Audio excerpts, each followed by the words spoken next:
ada pemilu dan tidak ada pemilu itu Bawaslu kemudian selalu hadir gitu. Tidak hanya mengejar kuantitas, tetapi kualitas itu juga menjadi prioritas bagi Bawaslu Kabupaten Tegal. Bawaslu Kabupaten Tegal ini meraih peringkat 1 kategori pemberitaan dan peringkat 2 kategori media sosial terproduktif. Apa artinya saya? Misalnya saya kan Kordibumas, apa artinya saya gitu ya. Kalau kemudian saya juga tidak dibantu oleh teman-teman, banyak kegiatan di Bawaslu itu kemudian nyengkuyung. Strateginya apa? Tetap memberikan semangat kepada tim. Ayo.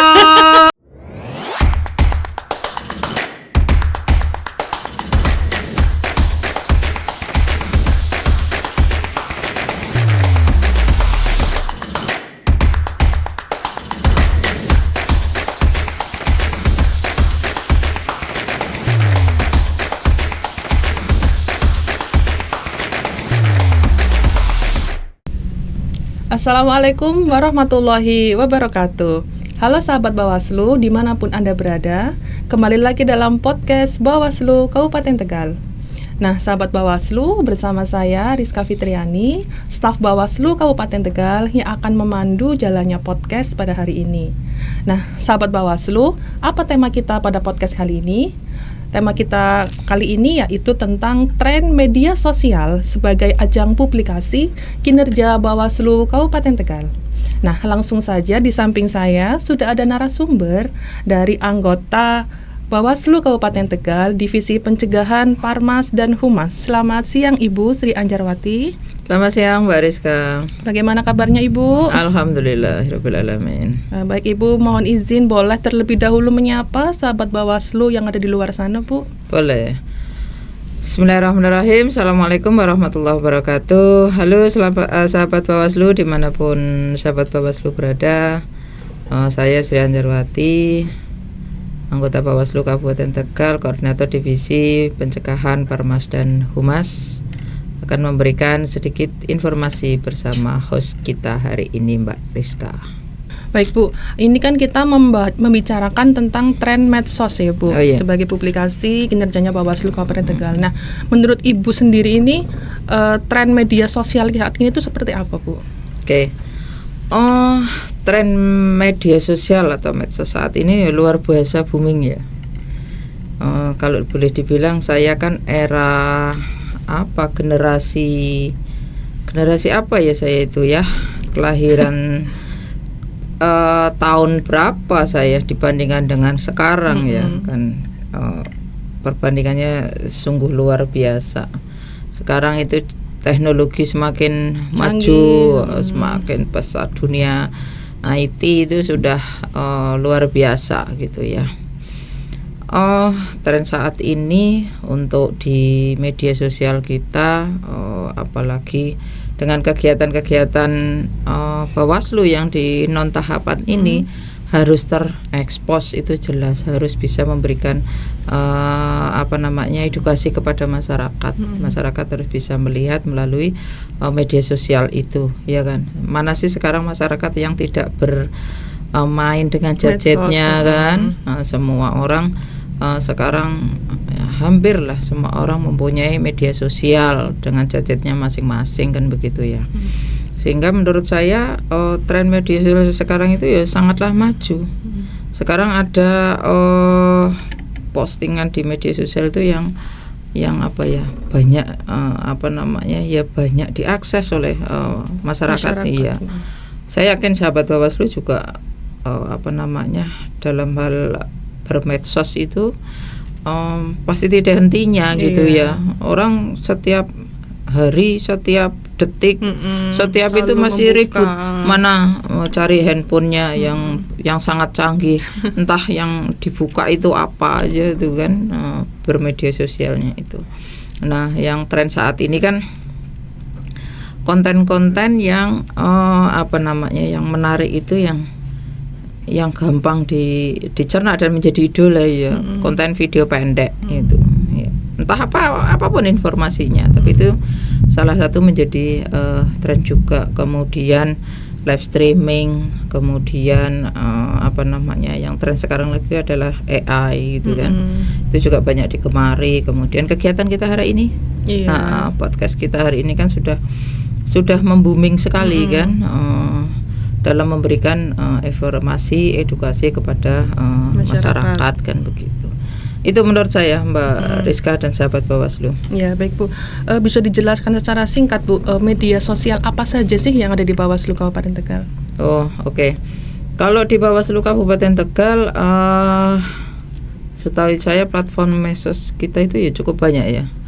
Dari mulai yang dari zaman dulu kala itu ada Facebook ya, FB itu udah dari zaman dulu kan. Kemudian ada dulu Twitter, sekarang diganti X gitu. Kemudian ada Instagram, biasanya disebut IG kan gitu. Kemudian ada perkembangan berikutnya ada Threads, kemudian ada web kita, kemudian ada YouTube kita.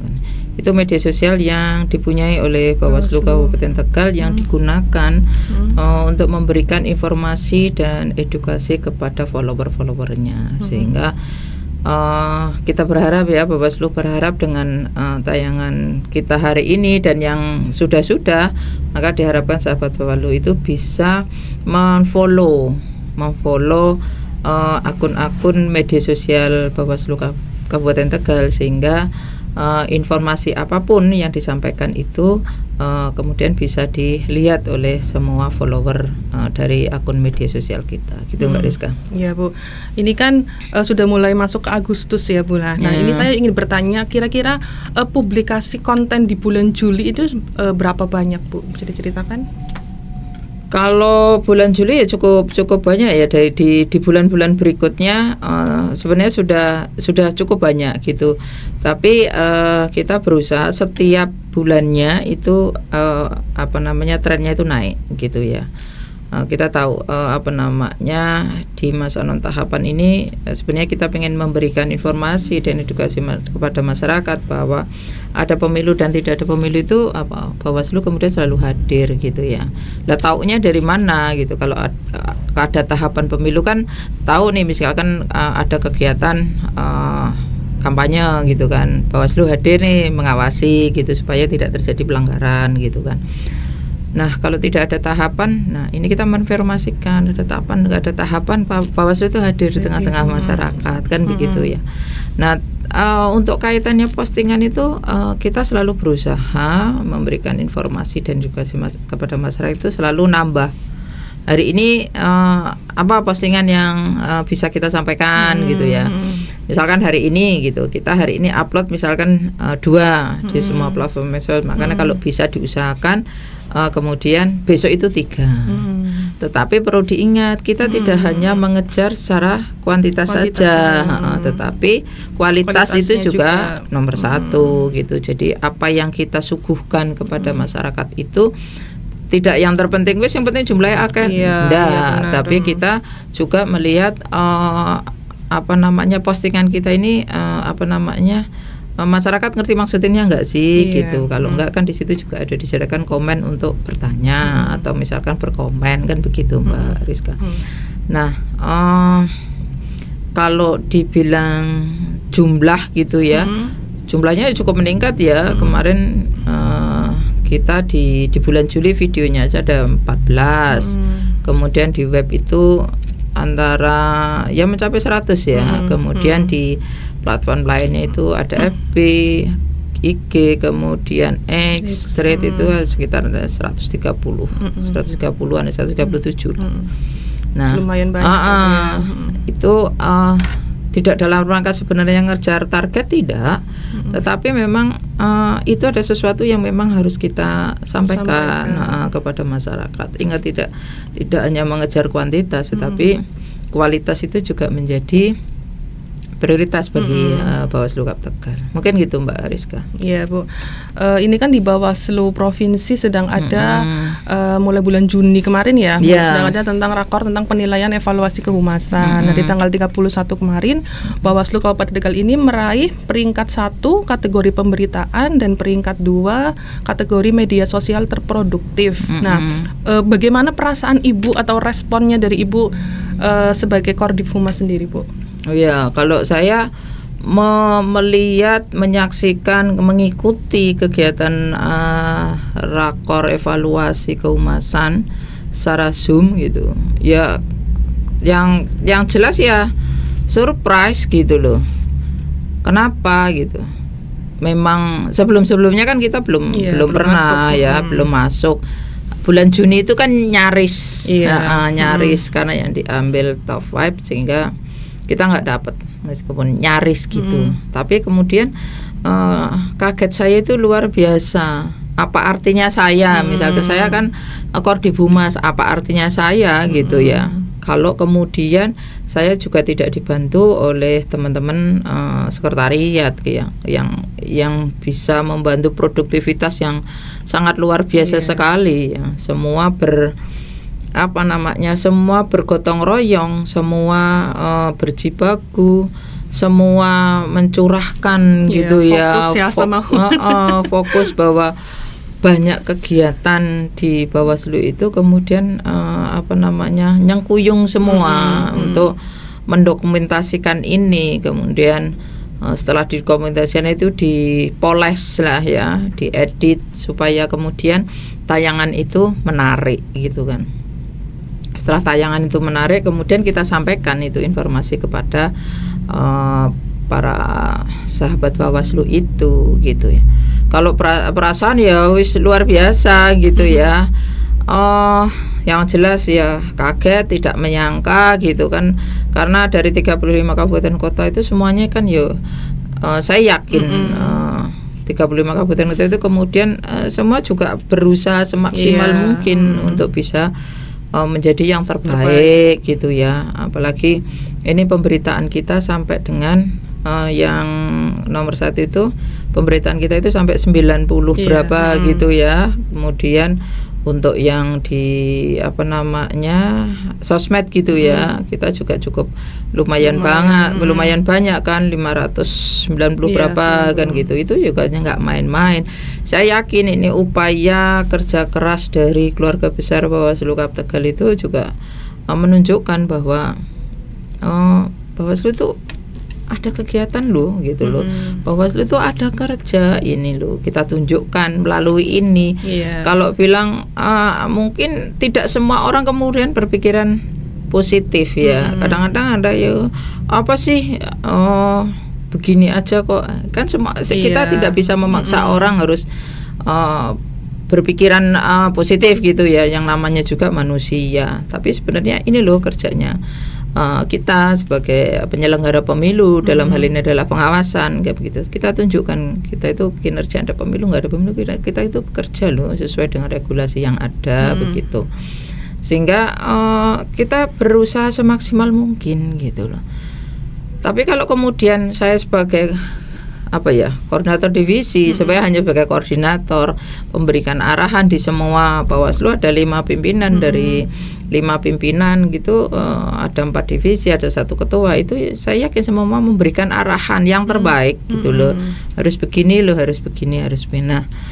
Itu pun kalau tanpa kolaborasi yang baik kan ya nggak mungkin kita kemudian menghasilkan yang positif begini, yang menghasilkan yang bagus ini. Nah ini adalah kita menunjukkan ke masyarakat bahwa kinerja Bawaslu itu sangat kompak, sangat kompak, sehingga di bulan Juli ini kita meraih 2 kategori ya yang bisa bagus dan luar biasa sekali. Saya terima kasih banget ini dengan keluarga besar Bawaslu, sehingga ketika rakor Zoom itu juga wah gitu kan. Wah kan begitu ya. Dan saya yakin kabupaten kota yang lain nantinya juga akan wah ini kalau yang ini bisa kenapa kita tidak, ya kan gitu. Sehingga ketika kita meraih bagus itu juga saya yakin orang lain juga akan berpikir yang sama. Kapan ya kita akan bisa seperti itu? Sama ketika kemudian kabupaten kota yang lain tuh meraih yang bagus, saya juga berpikir yang sama. Kapan ya Kabupaten Tegal itu bisa begitu ya? Tapi ini tidak menjadikan kita itu kemudian sombong. Jangan menjadikan kita itu jumawa. Ini adalah sebuah prestasi yang kita raih bersama. Kita tetap berintrospeksi gitu ya. Berintrospeksi supaya bulan depan itu kemudian yang diraih itu bertambah, minimal bisa bertahan kan begitu Mbak Rizka. Mungkin itu Mbak Rizka. Nah ya nih Bu, bisa diceritakan sedikit gimana sih proses penyusunan konten itu sendiri sehingga bisa menjadi yang paling produktif? Apakah mungkin ada tim khususnya untuk pembuatan konten tersebut? Gimana Bu? Iya. Kalau proses saya yakin lah, apalagi Mbak Rizka ya di di staf humas yang jelas. Saya yakin Mbak Rizka juga tahu betapa memutar otak tiap hari kan. Bagaimana sebuah kegiatan itu bisa terproduksi dengan baik, kemudian bisa terupload dengan baik. Kalau tim khusus, ya seluruh jajaran sekretariat menjadi tim humas karena pada dasarnya setiap diri kita ini adalah humas. Iyalah, apalagi di sebuah lembaga. Contohnya apa? Minimal kita tiap hari bikin SW, ya kan? Makan guys, gitu. Udah itu aja ya kan. Es cendolnya enak loh gitu. Itu sekedar bikin SW di pribadi kita. Itu sebenarnya kan sebuah informasi. Itulah disebut, maka sebenarnya diri kita ini adalah humas. Minimal untuk dirinya sendiri kan begitu. Apalagi kemudian untuk lembaga gitu ya. Sehingga pada proses pembuatan publikasi ini semua ikut berkontribusi. Semua ikut bertanggung jawab gitu ya. Tanpa semacam itu, tanpa adanya rasa tanggung jawab dari semua keluarga besar bawah, saya yakin juga itu tidak akan tercapai. Saling bekerja sama yang baik. Mana yang harus dikerjakan dulu, mana yang jadi prioritas untuk kemudian dikerjakan, untuk diinformasikan kepada masyarakat, itu yang dikerjakan dulu gitu ya. Untuk besoknya apa ini, untuk besoknya apa ini, kan sudah ada jadwal per minggunya itu kita harus ngapain gitu ya. Kita misalkan per minggu ini kita harus bikin video gitu ya, video pendek misalkan kita upload. Terus besoknya mau apa? Besoknya mau podcast misalkan. Podcastnya siapa? Temanya apa? Kan begitu ya. Nah itu kan juga sudah terencana dengan baik. Tanpa kemudian itu dikomunikasikan dengan baik gitu, saya yakin itu juga tidak akan tercapai. Sehingga kalau di prosesnya begitu ya, prosesnya penuh semangat lah, prosesnya penuh riang gembira dalam melakukan ini, karena ini adalah bagian yang memang harus diketahui oleh publik begitu, oleh sahabat-sahabat Bawaslu begitu Mbak Rizka. Nah Bu, kira-kira tantangan apa sih Bu yang dihadapi dalam produksi konten ini Bu? Tantangannya nomor satu, kadang-kadang orang ide itu kan mentok ya. Nah itu kan salah satu tantangan ya. Jangankan ya ini, saya sendiri aja lah. Kadang-kadang itu apa ya? Itu hal kecil, tetapi sebuah tantangan gitu ya. Tadi kita mau contohnya podcast kita hari ini, kita mau berpodcast gitu. Podcastnya apa ya, kita mau bicara apa ya gitu kan, kita akan dilihat semua follower Bawaslu minimal kan begitu ya, kita mau ngomong apa gitu. Saya yakin lah orang ketemu, pasti suatu saat ketemu titik blank gitu, suatu saat ketemu titik ide itu nggak muncul gitu loh. Nah itu menurut saya itu tantangannya itu dari segi ide, kemudian dari segi teknis gitu kan. Misalkan kita mau podcast nih hari ini ya, idenya sudah ketemu, udah dari kemarin kita rancang begini ya. Giliran sudah masuk ruangan podcast kan ada aja tadi mau ngerekam nggak kerekam gitu ya satu. Kemudian yang yang lebih ekstrim, listriknya mati. Itu kan juga tantangan secara teknis ya. Terus podcast, terus memberikan informasi nggak jadi.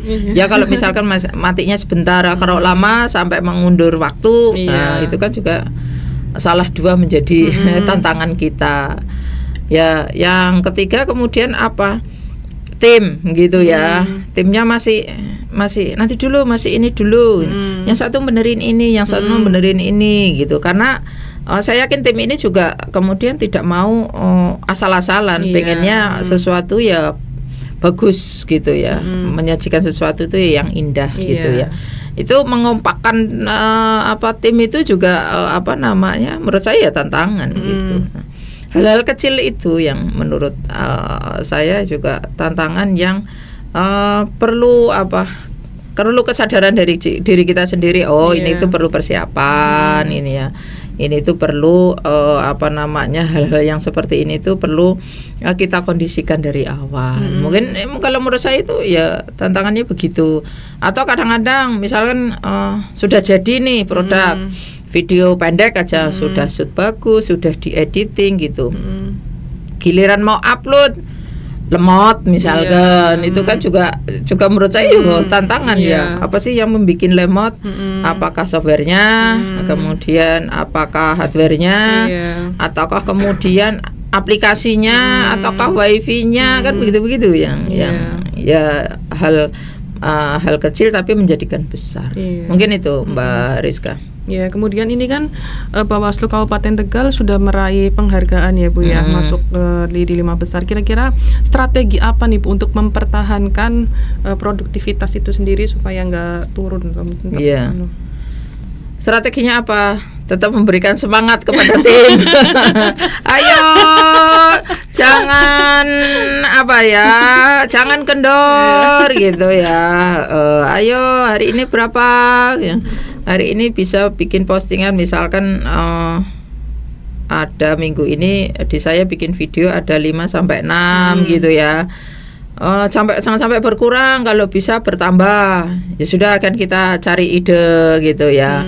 Cari ide mau kemana Bu? Mau ke Gucci? Ke Gucci boleh gitu kan. Nanti Mas Wandi yang nyetir, Mas kan yang dorong kan begitu. Jadi strateginya ya kita lebih berkreatif lagi, kemudian memunculkan ide-ide yang bagus, yang cemerlang gitu ya, dari semua kegiatan kita yang sudah dilalui gitu kan. Yang penting teman-teman itu dan keluarga besar Bawaslu itu saling support gitu kan. Kalau nggak saling support, misalkan satu ogah-ogahan, kabeh ogah-ogahan kan repot ya. Tapi kalau yang satu ogah-ogahan kemudian yang satunya ngajak, ayo semangat, targetnya kita ini loh gitu. Kayak ini, kemudian saling menyadari bahwa itu memang tugas pokok fungsi kita sebagai penyelenggara pemilu, menyampaikan informasi gitu ya. Saya yakin produktivitas yang akan kita hasilkan itu juga akan naik. Selain memang ada repos-repos yang memang harus kita lakukan, misalkan ada postingan dari Bawaslu RI, kemudian ada Bawaslu Provinsi, dan yang memang itu perlu kita repost ya kita repost gitu loh. Selain memang itu hasil produktivitas dari karya-karya keluarga besar Bawaslu Kabupaten Tegal. Mungkin gitu Mbak Rizka. Iya Bu. Ini kira-kira apa nih Bu target atau inovasi ke depan agar Bawaslu Kabupaten Tegal terus produktif dan terus kreatif? Saya kalau bilang target kayak gimana ya.